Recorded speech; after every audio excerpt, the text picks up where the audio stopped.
the interview you had with the president. What would be your take home after that conversation with the president of Ghana?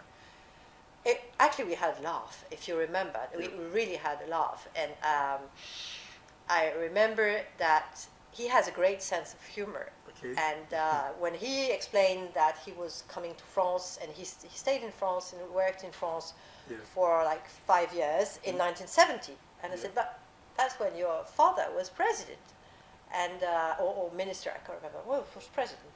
His father was a ceremonial president. Yeah, president. I said yes, and probably that's a bit of the reason why I had to go. And it was so funny because you're like, oh, so your dad becomes like a leader, a head of state, and you run away and you go to France.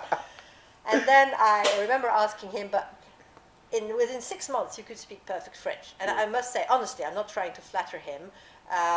His French is very accurate, and he doesn't make the usual mistakes that the foreigners do. He speaks perfect French. And after all these years? And he still does, but because he grasps the occasion, the opportunity to speak French. Whenever he gets a chance, he speaks French. And I remember some of the meetings we had in his office, even official, if it was not too important that the ministers or advisors who were also there understood, he would just speak French. And I was looking at, there was always someone else with us, so either a minister or an foreign affair. And so she could pick a bit. She could grab a bit of French, the foreign affairs minister. Sometimes we were dealing with other ministers, and sometimes I was looking at them, I was like, oh my God, they didn't understand a word what we were saying. But so he obviously grasped every opportunity to speak French. When he came to the National Day, 2022, the one when I left my farewell, basically, and then he went to my successor's National Day, and he gave a speech in French as well. So he loves speaking French, and so his French is fantastic. So I remember it was fun. It was great fun because he has a great sense of humor. And when I asked him, how did you learn French so easily?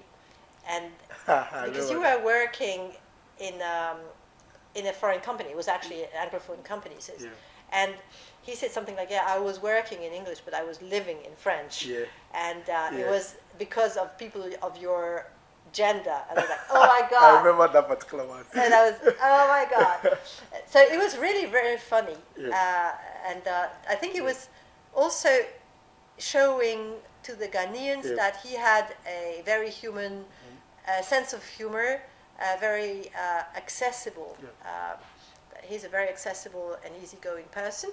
And that, of course, he speaks French. And that gave him an openness on the Francophone countries. And he has played a pivotal role in ECOWAS, when he was the head of ECOWAS, because he could speak French with the all the Francophone countries. Well, that's which good. makes it very easy. You did mention of the fact that